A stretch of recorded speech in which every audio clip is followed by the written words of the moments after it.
Hi friends, పురాతన కాలం నుండి నేటి ఆధునిక యుగం వరకు మనుషులకు అంతు చిక్కని మిస్టరీలు మన భూమి మీద ఇంకా మిగిలే ఉన్నాయి. అయినా ప్రపంచం వరకు ఎందుకు మన ఇండియాలో ఉన్న వింతలు విశేషాల గురించే ఎవరికీ పూర్తిగా తెలీదు. అటువంటి ఆశ్చర్యకరమైన విషయాలు తెలుసుకోవాలంటే మనకు ఈ జన్మ సరిపోదేమో అనిపిస్తుంది. వాటిలో రహస్యమైనవి మాత్రమే కాదు, కొన్ని ప్రమాదకరమైనవి కూడా ఉన్నాయి. అయితే అలాంటి ఒక ప్రాంతం గురించి ఇప్పుడు మనం తెలుసుకుందాం. అది ఒక ద్వీపం. అక్కడికి వెళ్ళిన వారెవరూ ఇప్పటికీ తిరిగి రాలేదు. ఇది వినగానే అక్కడ భయంకరమైన క్రూర జంతువులు ఉన్నాయి అని అనుకుంటున్నారేమో, కానీ అది మాత్రం కాదు. ఎందుకంటే ఈ ప్రాంతంలో ఉండేది మనుషులే, కానీ వాళ్ళు చాలా డిఫరెంట్ గా ఉంటారు. వీళ్ళు దాదాపు 60,000 సంవత్సరాలుగా మన ప్రపంచానికి దూరంగా బ్రతుకుతున్నారు. కానీ విశేషం ఏంటంటే వారు నివసించేది మన భారతదేశంలోనే. అయితే ఇక్కడున్న ప్రజలు ఎవరిని చంపేసినా గానీ మన ప్రభుత్వం వారిని ఏమీ చేయలేదు. ఇది వినడానికి చాలా ఆశ్చర్యంగా ఉంది కదా. అయితే వీరి గురించి ఇప్పుడు మనం తెలుసుకుందాం. ఈ వీడియో చాలా ఇంట్రెస్టింగ్ గా ఉంటుంది, సో పూర్తిగా చూడండి. అండ్ వీడియో నచ్చితే లైక్ చేసి ఛానల్ని సబ్స్క్రైబ్ చేసుకోండి. ప్రస్తుత ఆధునిక యుగంలో టెక్నాలజీ చాలా డెవలప్ అయింది. అయినప్పటికీ మన భూమి మీద మనుషులు వెళ్ళలేని ప్రాంతాల్లో కొన్ని తెగల వారు జీవిస్తున్నారు. అటువంటి తెగలలో అతి ప్రమాదకరమైన తెగగా చెప్పుకునే జాతి సెంటినల్ తెగ. మన భారతదేశ కేంద్రపాలిత ప్రాంతమైన అండమాన్ నికోబార్ ఐలాండ్ యొక్క రాజధాని అయిన పోర్ట్ బ్లెయిర్ కు 50 కిలోమీటర్ల దూరంలో 37 స్క్వేర్ కిలోమీటర్ల విస్తీర్ణంతో ఉన్న ఒక చిన్న ద్వీపం ఈ నార్త్ సెంటినల్ ఐలాండ్. ఇక్కడ నివసించే జాతి వారు ప్రపంచంతో ఎటువంటి సంబంధం లేకుండా జీవిస్తున్నారు. కానీ ఈ తెగకు చెందిన వారు సుమారు 600 ఏళ్ల కిందట ఆఫ్రికా నుంచి వచ్చి ఇక్కడ స్థిరపడినట్లు కొంతమంది చరిత్రకారులు చెప్తున్నారు.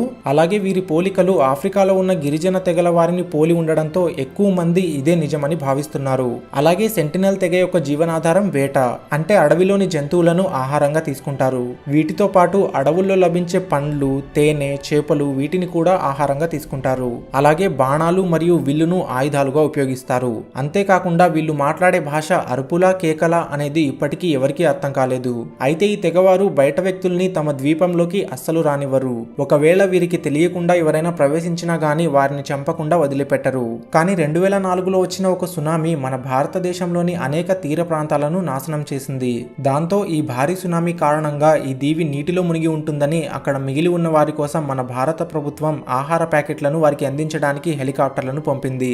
అప్పుడు వాళ్ళని చూసిన ఈ తెగ ప్రజలు వారి మీద బాణాలతో దాడి చేయడం స్టార్ట్ చేశారు. అలా మన ప్రభుత్వం ఎలా ప్రయత్నించినా కూడా వీళ్లతో కమ్యూనికేట్ అవ్వడానికి ఒక్క అవకాశం కూడా దొరకలేదు.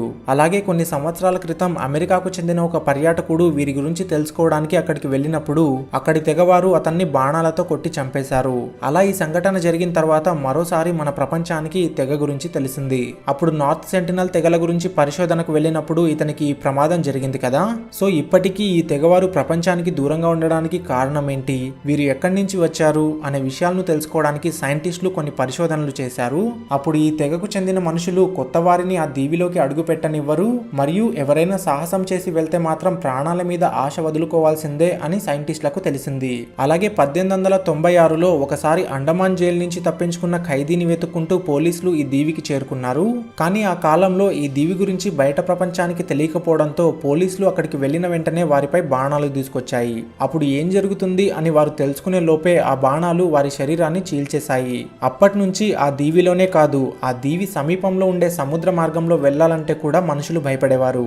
అప్పుడు ఈ తెగ యొక్క పేరు మీదనే ఆ దీవికి కూడా సెంటినల్ ఐలాండ్ అని పేరు పెట్టారు. అలాగే 1974వ సంవత్సరంలో వీరి గురించి మన ప్రపంచానికి రెండవసారి తెలిసింది. అది ఎలా అంటే ఒక సినిమా బృందం షూటింగ్ కోసం సెంటినల్ ఐలాండ్ సమీపానికి వెళ్ళింది. అప్పుడు వీళ్ళ మీద ఆ తెగవారు బాణాలతో దాడి చేశారు. కానీ ఆ సమయంలో తప్పించుకున్న వారు అక్కడి నుంచి పడవలెక్కి వచ్చేశారు.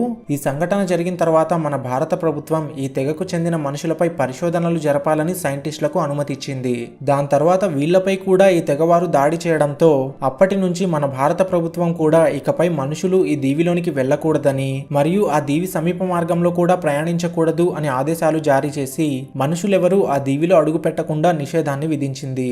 అలాగే ఈ తెగవారు మన మనుషులు నివసించే ప్రాంతాల్లో బ్రతకలేరని, ఎందుకంటే వీరి శరీరం మనలాంటి మనుషులు నివసించే ప్రాంతంలో ఉన్నప్పుడు అనేక మార్పులకు గురవుతుందని, దీని కారణంగా వీరి ఆరోగ్యం క్షీణించిపోయే అవకాశం ఉందని, సెంటినల్ తెగ అంతరించిపోకుండా ఉండేందుకు మరియు వీరి వలన మనుషులకు ఎటువంటి ప్రమాదం కలగకుండా ఉండేందుకు మన భారత ప్రభుత్వం 2023 నాటికి కూడా మనుషులెవరూ అక్కడికి వెళ్ళడానికి అనుమతినివ్వడం లేదు. సో ఫ్రెండ్స్, ఈ నార్త్ సెంటినల్ ఐలాండ్ గురించి విన్నాక మీకేమనిపించిందో వీడియోని లైక్ చేసి కామెంట్ చేయండి. మరిన్ని ఇంట్రెస్టింగ్ అండ్ యూస్ఫుల్ విషయాల్ని తెలుసుకోవడానికి మన ఛానల్ని సబ్స్క్రైబ్ చేసుకొని పక్కనే ఉన్న గంటను క్లిక్ చేసి ఆల్లో పెట్టుకోండి.